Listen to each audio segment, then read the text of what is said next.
Goal, nation's leading institute.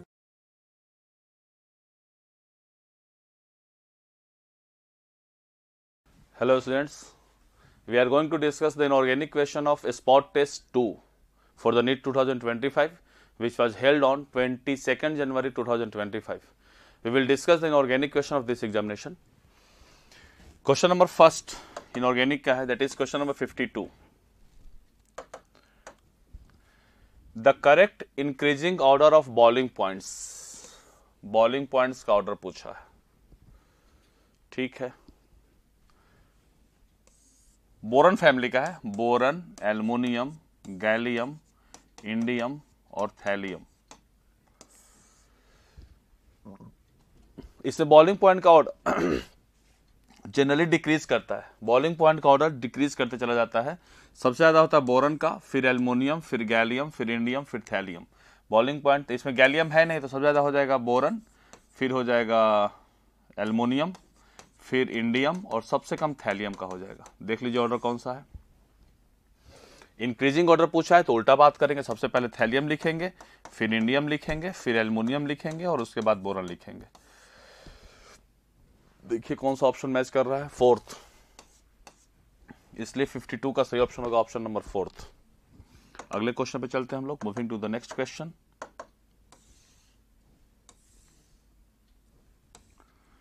Question number 53, when aluminium react with aqueous alkalis and liberate dihydrogen along with, ठीक है। देखो बहुत अच्छा question है।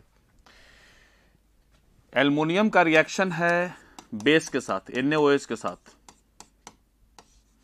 एक चीज याद रखिएगा कि जब कभी भी एम्फोटेरिक रिएक्शन होता है due to the amphoteric nature of aluminium, जब कभी भी एम्फोटेरिक मेटल रिएक्शन करता है, एम्फोटेरिक मेटल जब रिएक्शन करता है अल्कलीज के साथ, तो पहले जो प्रोडक्ट, ऐसे में इसको लिखने के लिए बता रहे हैं कैसे प्रोडक्ट लिखेंगे हम लोग। पहले इसका पॉसिबल हाइड्रोक्साइड बना लेंगे, AlOH का होल 3 APPT बना लेगा। जब इसमें हम लोग एक्सेस डालेंगे, एक्सेस ऑफ NaOH डाल देंगे तो ये अपने सॉल्युबल कॉम्प्लेक्स का फॉर्मेशन करता है, सॉल्युबल कॉम्प्लेक्स बनाएगा। और सॉल्युबल कॉम्प्लेक्स कैसे बनाएगा इसको ज्यादा समझिए। क्या करेंगे इसको कि जो यहां पे पॉसिबल एल्युमिनियम के ऑक्सीडेशन स्टेट पॉसिबल +3 होता है तो +3 का हाइड्रोक्साइड बना लिया। अब इसको हम लोग जस्ट इवन हायर हाइड्रोक्साइड में कन्वर्ट कर देंगे। इसके बाद जो इवन हायर हाइड्रोक्साइड, अगर यहां पे इवन भी रहेगा ना, अगर Pb है तो Pb का +2 होता है तो PbOH का होल ट्वाइस बनाएगा, तो उसको हायर हाइड्रोक्साइड क्या बनाएंगे, PbOH का whole 4 by adding 2OH minus ion. इसका अगर जस्ट हायर हाइड्रोक्साइड बनाएंगे इवन वाला तो कौन बनेगा, 4, तो 4 बन जाएगा AlOH का होल 4 और चार्ज यहां पे 3 है, एक OH आपने डाला है तो -1 बियर कर लेगा। इस माइनस को हटाने के लिए आप सोडियम से Na+ ले सकते हैं, तो Na+ AlOH का होल 4 और साथ में रिलीज करता है नेसेंट हाइड्रोजन, जो कि एक बहुत अच्छा रिड्यूसिंग एजेंट की तरह काम करता है। अगर आप इसका कहीं पे यूज करते हैं तो ये दोनों मिलकर एक बहुत अच्छा रिड्यूसिंग एजेंट की तरह काम करता है, क्योंकि ये नेसेंट हाइड्रोजन रिलीज करता है और nascent hydrogen when left ideally for some time it converts into dihydrogen, ये डाइहाइड्रोजन में कन्वर्ट हो जाएगा। लेकिन रिलीज इसका होता है नेसेंट हाइड्रोजन, लेकिन हम लोग नेसेंट हाइड्रोजन इससे एग्जिस्ट नहीं करता है, तुरंत तो डाइहाइड्रोजन में कन्वर्ट करता है। तो यही पूछ रहा है क्या फॉर्मेशन करेगा, तो यही कॉम्प्लेक्स का फॉर्मेशन करेगा। इसमें एक सॉल्ट भी बनाता है। अगर इसमें से पॉसिबल नंबर ऑफ वाटर निकाल देंगे ना, जितना संभव है इस कंपाउंड में वाटर, उस सब वाटर निकालो, तो हाइड्रोजन 4 है, ऑक्सीजन 4 है, 2 मॉलिक्यूल ऑफ वाटर निकाल सकते हैं। 2 मॉलिक्यूल ऑफ वाटर निकालेंगे तो हाइड्रोजन खत्म हो जाएगा, ऑक्सीजन 2 बच जाएगा और फॉर्मूला लग जाएगा NaAlO2। इसका नाम है sodium aluminate, sodium Meta aluminate इसको बोलते हैं। तो ये दोनों फॉर्म में लिख सकते हैं, कॉम्प्लेक्स के फॉर्म में है, ये सॉल्ट के फॉर्म में है, ठीक है। तो देखिए कौन सा बन रहा है, NaAlOH का होल 4 -1। ये नहीं बनेगा, 6 नहीं बनेगा, इसलिए मैं बता रहा हूं कि जस्ट हायर इवन हाइड्रोक्साइड में कन्वर्ट करो, जस्ट हायर इवन हाइड्रोक्साइड में कन्वर्ट करो। तो कितने बचे कंफ्यूजन कि एल्युमिनियम का कोऑर्डिनेशन नंबर 6 पॉसिबल है, 6 पे लेके चले जाओ। 6 लोगे तो -3 होगा, यहाँ पे +3 हो जाएगा फिर, और 6 बनता नहीं है, जनरली बनता है 4 का ही, जस्ट उसके बाद वाला इवन में कन्वर्ट कर देना है। तो 53 का सही ऑप्शन होगा ऑप्शन नंबर 2। अगले क्वेश्चन पे चलते हैं।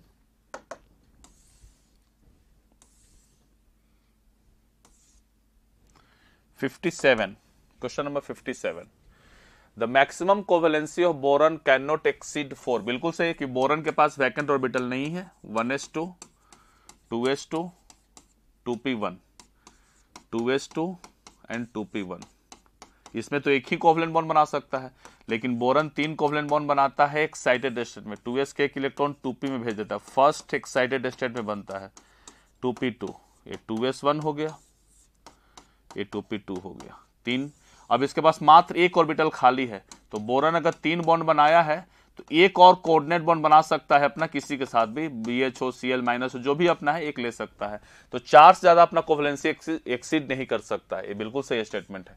क्यों नहीं एक्सीड कर सकता? क्योंकि वैकेंट डी ऑर्बिटल है नहीं, इसके पास मात्र एक 2p खाली है। The absence of D orbital boron is unable to expand it oxygen, बिल्कुल सही है। बोरन एक असर्शन और रीजन दोनों सही है, और रीजन इसका करेक्ट एक्सप्लेनेशन भी है, इसलिए 57 का सही ऑप्शन होगा ऑप्शन नंबर फर्स्ट। अगले क्वेश्चन पे चलते हैं, moving to the next question.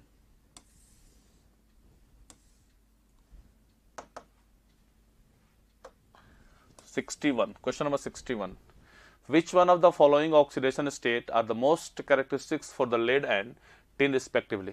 देखो बहुत बढ़िया चीज है ऑक्सीडेशन स्टेट को लेकर, बहुत बढ़िया चीज है। मैं एक चीज बता रहा हूं आप लोग को, एक चीज, अगर ऑक्सीडेशन स्टेट की आप स्टेबिलिटी की बात करेंगे ना, तो मैं एक लाइन में आपको बताता हूं, ब्लॉक केमिस्ट्री। ऐसे ब्लॉक केमिस्ट्री इसीलिए थोड़ा टफ हो जाता है क्योंकि हर ब्लॉक में हम लोग बातें करते हैं अलग अलग चीज को, हर ब्लॉक के लिए अलग पूरे उसके प्रॉपर्टी को याद करेंगे, बोरन फैमिली के लिए अलग याद करेंगे, कार्बन के लिए अलग याद करेंगे, नाइट्रोजन के लिए, ऐसे तो फिर वो बच्चों के लिए टफ हो जाता है। मैं एक चीज बताता हूं जो सारे ब्लॉक केमिस्ट्री में यूज होता है, उस बेसिस पे अगर पढ़ेंगे तो ब्लॉक केमिस्ट्री बहुत ही आसान हो जाता है। और वही चीज मैं आपको प्रयास कर रहा हूं समझाने का कि कैसे इसको याद किया जाता है। ऑक्सीडेशन स्टेट में 2 चीज याद रखिए, एक तो पहले मिनिमम, चाहे वो किसी बोरन फैमिली से लेकर हैलोजन तक चले जाइए, कोई फर्क नहीं पड़ने वाला, सब में यही रूल फॉलो होगा विदाउट एनी एक्सेप्शन, कहीं पे कोई एक्सेप्शन भी नहीं है। एक्सेप्शन कुछ होता नहीं है, बेसिकली जो हम एक्सप्लेन नहीं कर पाते उसको एक्सेप्शन में डाल देते हैं, ठीक है, ऐसा एक्सेप्शन कुछ होता नहीं है।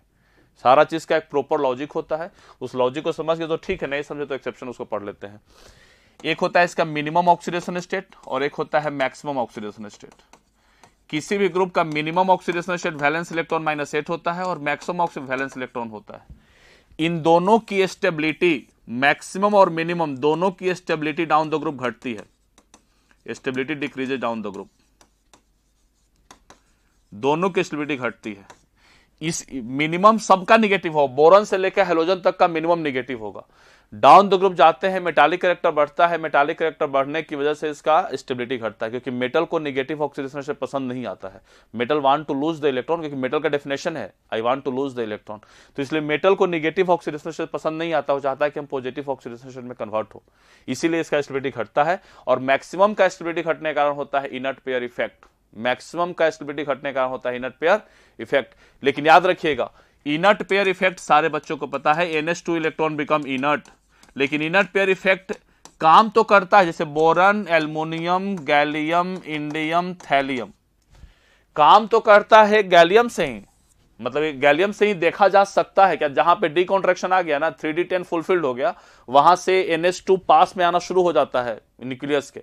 लेकिन एक लाइन में बोला याद रखिएगा, इनर्ट पेयर इफेक्ट इफेक्टिवली वहीं पे काम करेगा जहां पे लेंथवाइड, जिस एलिमेंट में लेंथवाइड कॉन्ट्रैक्शन लग रहा है, क्योंकि 3d10 आने से कॉन्ट्रैक्शन तो होता है लेकिन उतना स्ट्रॉन्ग कॉन्ट्रैक्शन नहीं होता है कि NH2 को इनर्ट बना पाए हो। हाँ, वहां पे देखा जा सकता है इनर्ट पेयर इफेक्ट, थोड़ा सा NH2 का जो बॉन्ड में पार्टिसिपेशन है वो कमजोर हो जाता है, ये बात पक्का है, लेकिन इफेक्टिवली काम नहीं करता है। इफेक्टिवली वहीं पे काम करेगा जहां पे इनर्ट पेयर इफेक्ट, जहां पे लेंथवाइड कॉन्ट्रैक्शन लग रहा है। ये नारा है, स्लोगन, इसको याद रखेगा, inert pair effect effectively works on that element which experiences the lengthenwide contraction या actinwide contraction। जो लेंथनवाइड और एक्टिनवाइड कॉन्ट्रैक्शन, जहां पे 4f14 फुलफिल्ड हो ना, वहीं पे काम करेगा, वहीं पे देखा जाएगा। मैं इसका एक जीता जाता आपको एग्जांपल बताता हूं। पहला चीज याद रखें, किसी भी एलिमेंट में, किसी भी ब्लॉक में मिनिमम और मैक्सिमम दोनों की स्पीड डाउन द ग्रुप घटती है। मिनिमम के घटने के कारण मेटालिक कैरेक्टर का बढ़ना होता है और मैक्सिमम के घटने के कारण इनर्ट पेयर इफेक्ट होता है। इनर्ट पेयर इफेक्ट सिर्फ वहीं पे लगेगा जहां पे लेंथनवाइड कॉन्ट्रैक्शन लग रहा हो। जैसे मैं, और इसके बाद दूसरा लाइन, एक तो लाइन ये होता है, दूसरा line stability of all intermediate oxidation state, stability of all intermediate oxidation state increases down the group. चाहे कितने भी इंटरमीडिएट ऑक्सीडेशन स्टेट एग्जिस्ट कर रहे हो, सारे की स्टेबिलिटी डाउन द ग्रुप बढ़ेगी, सारे की बढ़ेगी, इसमें कोई एक्सेप्शन भी नहीं आता है। इंटरमीडिएट जितने भी, जैसे देखो इस बोरन फैमिली का बात क्या है तो -5 जो कि एग्जिस्ट नहीं करता है, मिनिमम -5 होता है इसका, -5 में कोई कंपाउंड नहीं पाया गया, इसे नहीं बनाता है। कॉमन में +1 +3 है, तो +3 मैक्सिमम है, इसका स्टेबिलिटी घटेगा, +1 इंटरमीडिएट हो गया, इसका स्टेबिलिटी डाउन द ग्रुप बढ़ेगा।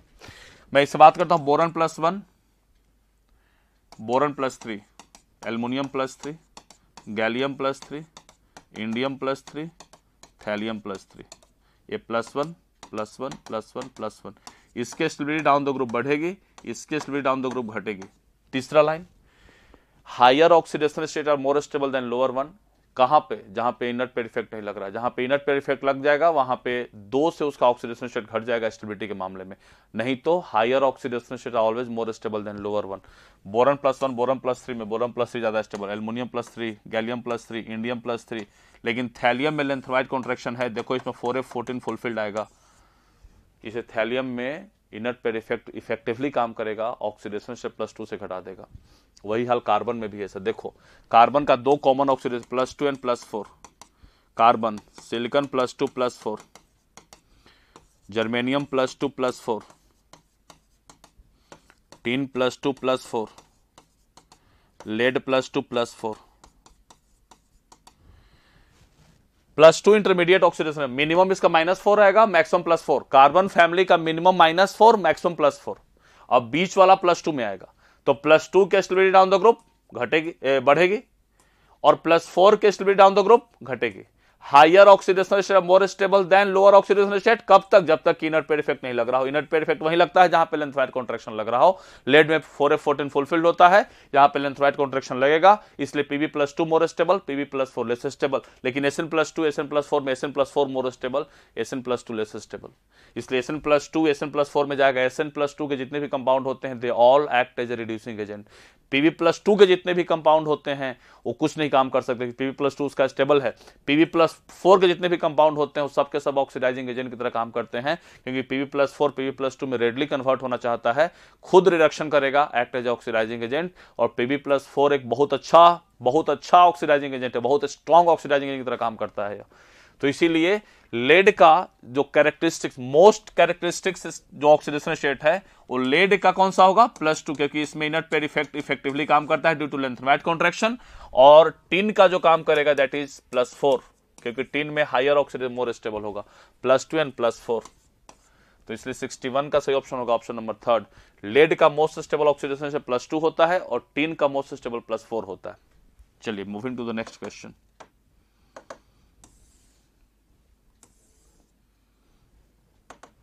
Question number 63. The inactiveness of aluminum in the presence of conc HNO3 is due to the formation of layer of oxide Al2O3. Concentrated HNO3 के साथ कौन कौन से मेटल हैं जो रिएक्शन नहीं करते हैं? फेको, नहीं, करारे, आलू, बेकार, ये ऐसे मेटल हैं जो कि कॉन्क HNO3 की तरफ पैसिव होते हैं, पैसिवनेस शो करते हैं, रिएक्शन नहीं करते हैं, इसलिए आंसर क्या हो जाएगा इसमें? Al2O3, कॉन्क HNO3 के साथ जो रिएक्शन नहीं करते हैं। एल्युमिनियम क्यों नहीं रिएक्शन करते? Formation of protective layer of oxide, that is Al2O3। तो 63 का सही ऑप्शन होगा ऑप्शन नंबर 4। अगले क्वेश्चन पे चलते हैं हम लोग, moving to the next question. 67, the second ionisation therapy boron family का। देखो बोरन फैमिली का अगर डेल्टा HI1 का बात किया जाए ना, तो 1 में तो W वाला शेप पता है आप लोगों का, boron, aluminium, gallium, indium and thallium. इसमें क्या होता है कि ये दोनों चेंज कर लेते हैं, गैलियम और इंडियम सेकेंड आयनाइजेशन एनर्जी या थर्ड आयनाइजेशन एनर्जी में इंडियम और गैलियम आपस में चेंज करते हैं according to the NCERT data जो बताता है। तो सबसे ज्यादा बोरन का होगा, फिर थैलियम का होगा, कोई दिक्कत नहीं। गैलियम हमको दिया ही नहीं ऑप्शन में, तो गैलियम छोड़ देंगे। उसके बाद हो जाएगा इंडियम, और तब एल्युमिनियम हो जाता है। देखिए ये ऑप्शन होता है सेकेंड आयनाइजेशन एनर्जी का। तो 67 का सही ऑप्शन होगा ऑप्शन नंबर 3। अगले क्वेश्चन पे चलते हैं, moving to the next question.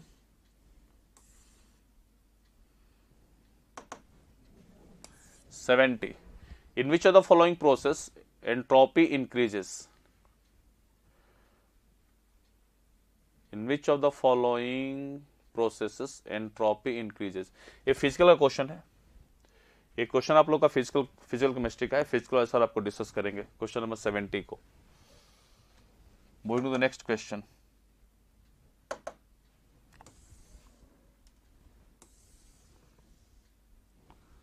Question number 72, the standard electrode potential value E naught M3 plus M is positive value for the element. देखो किसी भी रिएक्शन का E नॉट वैल्यू अगर M3 प्लस से M जा रहे हैं और ये पॉजिटिव है, इसका मतलब कि रिएक्शन स्पॉन्टेनियस है। रिएक्शन स्पॉन्टेनियस इसका मतलब ये हुआ कि इनमें से एलिमेंट जो है उस एलिमेंट का +3 से +1 में जाने की टेंडेंसी बहुत ज्यादा है।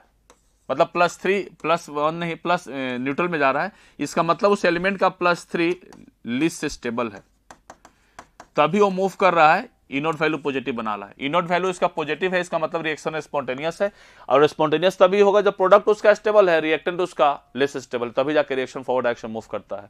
तो अभी जस्ट बताएं हम आप लोगों को कि बोरन, एल्युमिनियम, गैलियम, इंडियम और thallium, boron, aluminium, gallium, indium और थैलियम, तो +1 में अगर स्टेबिलिटी की बात किया सबसे ज्यादा स्टेबल कौन होता है? थैलियम। और +3 में अगर स्टेबिलिटी की बात किया सबसे ज्यादा स्टेबल होता है +3। तो +3 सबसे लीस्ट स्टेबल कौन होता है? थैलियम का।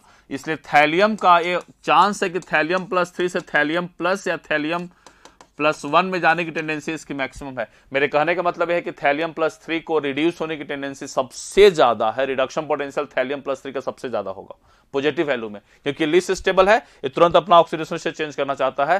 थैलियम +3 का रिडक्शन पोटेंशियल एसआरपी वैल्यू सबसे ज्यादा पॉजिटिव मैक्सिमम होगा। बोरन +3 से लेकर थैलियम +3 तक लिए सबसे ज्यादा रिडक्शन पोटेंशियल थैलियम +3 का होगा, थैलियम +3 का, क्योंकि लीस्ट स्टेबल स्टेट में है, इसलिए सबसे पॉजिटिव वैल्यू किसके आने के चांस है? थैलियम का, क्योंकि थैलियम ज्यादा किसी का हो ही नहीं सकता है, ना बोरन का, ना एल्युमिनियम का, ना गैलियम का, ना इंडियम का, किसी का नहीं। इनका तो +3 स्टेबल होता है, इनका ही +3 स्टेबल होता है, इनका ही +3 स्टेबल होता है, लेकिन इनका +3 लीस्ट स्टेबल होता है, नहीं रहना चाहते, तुरंत चाहते हैं कि +1 या न्यूट्रल में चला जाए, हमको रिडक्शन कर दो तुम।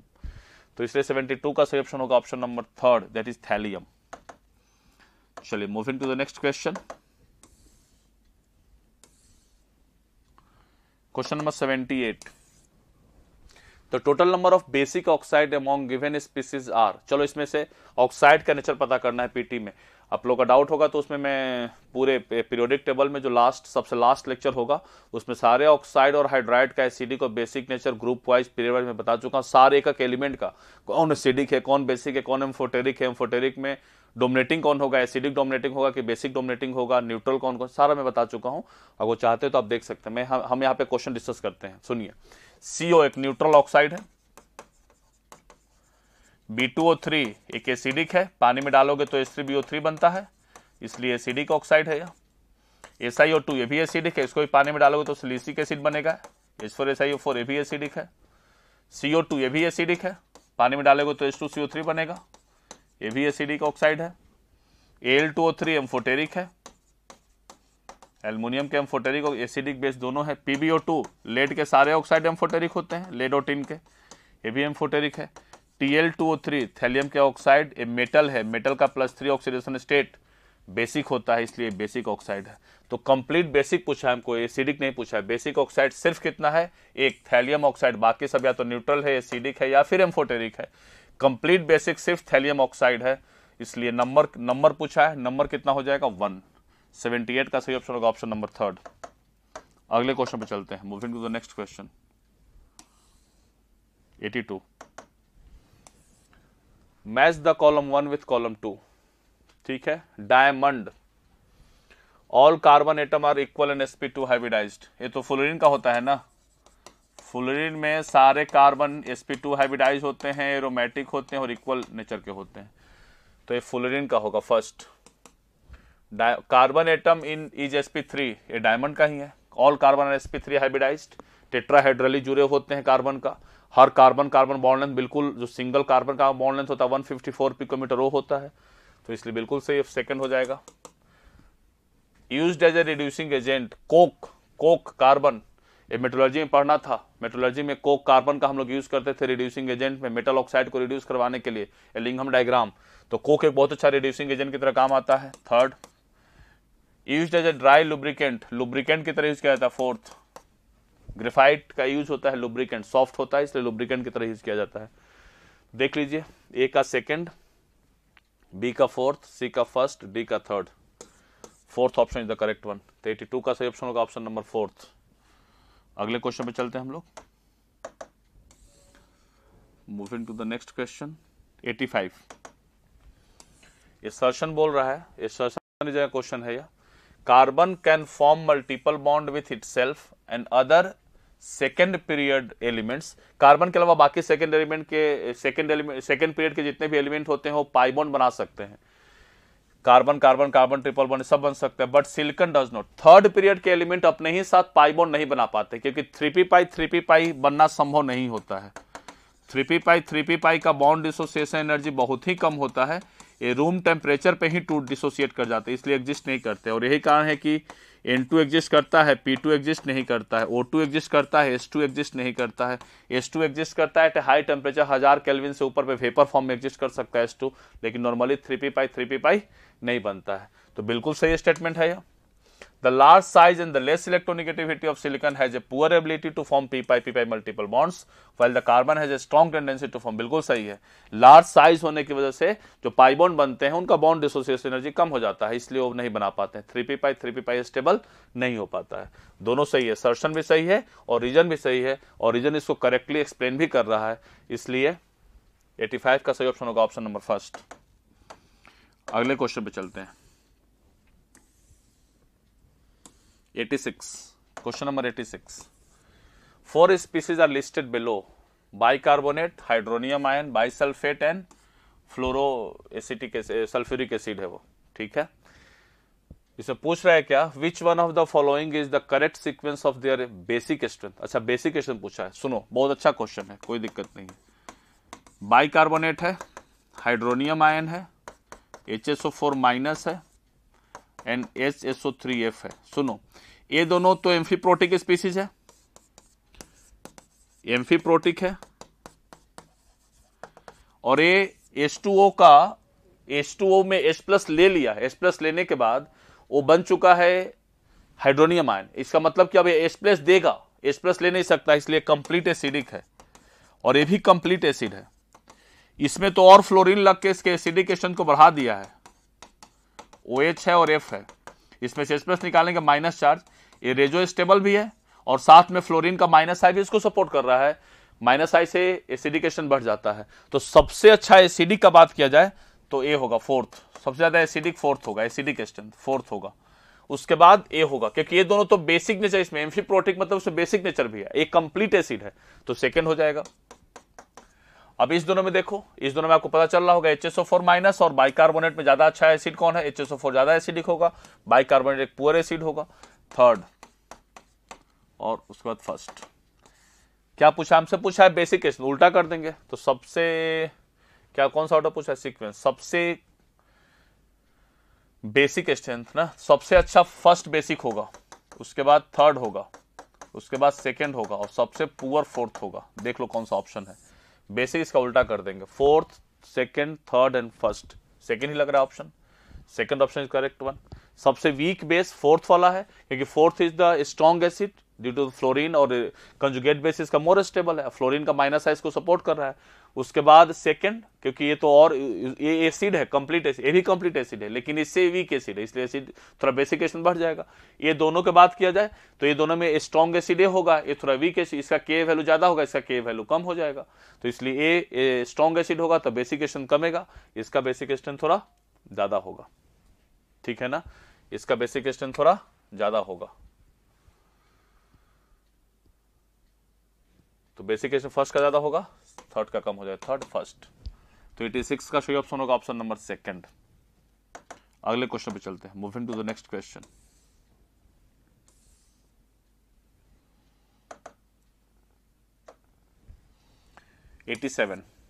SiCl4 is easily hydrolyzed as compared to CCl4। बिल्कुल सही, CCl4 में कोई वैकेंट डी ऑर्बिटल नहीं होता है, no vacant D orbital, vacant D orbital, इसलिए इसमें हाइड्रोलिसिस नहीं होता है, इसमें वैकेंट डी ऑर्बिटल होता है, इसलिए हाइड्रोलिसिस कर पाता है। Cl Cl Cl Cl, इसमें अगर H2O डालेंगे तो ये हाइड्रोलाइज 3D ऑर्बिटल में SN2 मैकेनिज्म के थ्रू ये अपना रिएक्शन करता है, फिर यहाँ से ये अटैक करता है, यहाँ से टूटता है, तो ये लास्ट में जब कंप्लीट हाइड्रोलिसिस करवा लेंगे तो कंप्लीट हाइड्रोलिसिस में सिलिसिक एसिड का फॉर्मेशन कर लेता है, ये सिलिसिक एसिड बन जाता है। The main reason is SI bond is भी करना, SI बॉन्ड तो इसमें बनता ही नहीं, SiCl4 can form hydrogen bond ना, SiCl4 इज कोवलेंट कंपाउंड, इसमें कोवलेंट कंपाउंड से कोई लेना देना नहीं, CCl4 भी कोवलेंट कंपाउंड है। SI can extend it's coordination number beyond 4, यही सही है, क्योंकि इसमें ज़्यादा अच्छा इसका ऑप्शन होता है कि SiCl4 के पास वैकेंट डी ऑर्बिटल है, और वैकेंट डी ऑर्बिटल का एक मेजर रीजन होता है कि अपना कोवलेंसी एक्सटेंड कर सकता है, इसलिए इसमें हाइड्रोलिसिस कर पा रहा है। तो 87 का सही ऑप्शन इन चारों में सबसे सटीक ऑप्शन है ऑप्शन नंबर 4। अगले क्वेश्चन पे चलते हैं। 89, question number 89, select the incorrect statement. ठीक है, diamond is a crystalline and graphite is layered structure, बिल्कुल सही है। ग्रेफाइट का 6 मेंबर का एक लेयर स्ट्रक्चर होते रहता है, 6 मेंबर का एक लेयर के बीच में वैन डर वाल फोर्सेस लगते हैं। इसमें कौन सा फोर्सेस होता है? वैन डर वाल फोर्सेस जुड़े होते हैं, बिल्कुल सही स्टेटमेंट है। Both diamond and graphite are sp, इतना गलत है। डायमंड sp3 हाइब्रिडाइज होता है सर, लेकिन ग्रेफाइट का हर कार्बन sp2 हाइब्रिडाइज, क्योंकि एक किसका इलेक्ट्रॉन 3 ही बॉन्ड बनाता है, एक इलेक्ट्रॉन फ्री होता है इसका, और डैंगलिंग बॉन्ड बनाने के लिए रिस्पॉन्सिबल हो जाता है, गलत है। In graphite carbon carbon bond length within the layer is 141 picometre, सही है। एक लेयर के बीच में 141, क्योंकि इसमें कुछ पाई बॉन्ड के कैरेक्टर आ जाते हैं, तो 141.5 पिकोमीटर होता है। इन डायमंड कार्बन का ये तो बिल्कुल 154, डायमंड में जो कार्बन कार्बन सिंगल बॉन्ड का बॉन्ड लेंथ होता है वही होता है 154 पिकोमीटर, इसलिए इनकरेक्ट पूछा है तो इनकरेक्ट कौन सा हो जाएगा? सेकंड में गलत बता रहा है, डायमंड sp3 होता है, ग्रेफाइट sp2 हाइब्रिडाइज होता है, तो 89 का सही ऑप्शन होगा सेकंड। अगले क्वेश्चन पे चलते हैं, moving to the next question. 91, which of the following species is not stable. देखो एक कोऑर्डिनेट बॉन्ड का पार्ट है, कौन सा बनाएगा कौन सा नहीं बनाएगा। जैसे SiX4 में अगर 2x माइनस डाल दिया जाए तो SiX6 2- बनाता है, और x यहाँ पे फ्लोराइड, क्लोराइड, ब्रोमाइड और आयोडाइड का बात किया जाए तो इसमें सिर्फ स्टेबल SiF6 2- ही होता है, बाकी सब SiCl6 2-, SiBr6 2-, SiI6 2-, ये सब नहीं बनते हैं। क्यों नहीं बनते हैं? Due to steric crowding, due to steric crowding. अगर वही बात किया जाए PX5 में एक x- को डाल दो तो PX6- बन जाएगा, तो इसमें PF6- बन सकता है, PCl6- बन सकता है, PBr6- बन सकता है, PI6- बन सकता है। ये बनता है, ये नहीं बनता है, नहीं बनता। और जो नहीं बनता उसका रीजन होता है स्टेरिक रिपल्सन, स्टेरिक क्राउडिंग। ठीक है, तो ये आपको कोऑर्डिनेट बॉन्ड में कौन बनते हैं कौन नहीं बनते पता होना चाहिए। तो सिलिकॉन का SiCl6 नहीं पॉसिबल है, ये नहीं बनता है सर, इसलिए सबसे लिस्ट स्टेबल यही होगा फर्स्ट, बाकी सभी बनते हैं, जर्मेनियम का ही बनता है, टिन का तो बनता ही बनता है, तो सिलिकॉन का SiCl6 नहीं बन पाता है। तो सेकंड ऑप्शन 91 का first option is correct one. Moving to the next question 95, question number 95, Which of the following oxide is acidic in nature? Gallium, amphoteric. आज सब गाएं पंजाबी सॉन्ग, वो जनाबे अली भी बेकार गया। एम्फोटेरिक ऑक्साइड पता होना चाहिए, गैलियम के सारे ऑक्साइड एम्फोटेरिक होते हैं। B2O3 एसिडिक नेचर के होते हैं, एसिडिक पूछा है, एसिडिक ऑक्साइड यही है। Al2O3 एम्फोटेरिक है। इंडियम फिर से बेसिक हो गया, इंडियम का ऑक्साइड, इंडियम एक मेटल है, इंडियम और थैलियम के ऑक्साइड बेसिक नेचर के होते हैं, तो एसिडिक पूछा है, इसलिए 95 का सही ऑप्शन होगा ऑप्शन नंबर सेकंड। अगले क्वेश्चन पे चलते हैं, moving to the next question 99, the number of ions from the following that are expected to behave as an oxidising agent. अभी बताए हैं, ये पूरा का पूरा वही है, किसकी स्टेबिलिटी ज्यादा किसकी स्टेबिलिटी कम होती है। देखो सुनो, 10+4 और 10+2 में 10+4 ज्यादा स्टेबल है, तो 10+4 10+2 में जाना नहीं चाहेगा, इसलिए इसको काम खत्म हो गया। 10+2 लेस स्टेबल है, 10+4 में जाना चाहेगा, ये रिडक्शन करेगा, सॉरी ऑक्सीडेशन करेगा, और 10+2 act as a reducing agent, ये रिड्यूसिंग एजेंट है। Pb+2 ये स्टेबल है, Pb+2 Pb+4 में बिल्कुल जाना नहीं चाहेगा, ये नहीं जाना चाहेगा, इसलिए इसका भी काम खत्म है। थैलियम+3 अनस्टेबल है due to inert pair effect, लेंथवायर कॉन्ट्रैक्शन, तो ये यहां से यहां जाना चाहेगा, ये रिडक्शन करेगा और act as an oxidising agent. तो एक हमारा मिल गया सर, थैलियम+3 ऑक्सीडाइजिंग एजेंट की तरह बिहेव करेगा। लेड+4 ये भी अनस्टेबल है due to inert pair effect, ये भी लेड+2 में जाना चाहेगा, रिडक्शन करेगा, act as an oxidising agent. +3 and lead +4 दोनों अनस्टेबल होते हैं due to inner pair effect, और दोनों अपने लोअर ऑक्सीडेशन स्टेट में जाना चाहते हैं -2 ऑक्सीडेशन स्टेट घटाकर, और वही उसके स्टेबल ऑक्सीडेशन स्टेट होते हैं जो दोनों रिडक्शन करेंगे, एक्ट एज ऑक्सीडाइजिंग एजेंट। तो इसलिए ऑप्शन हो जाएगा, 2 ऐसे एलिमेंट है, नंबर पूछा है तो नंबर 2 हो जाएगा, इसलिए 99 का सही ऑप्शन होगा option number 2। This is all about your inorganic question. Thank you everyone, thank you so much.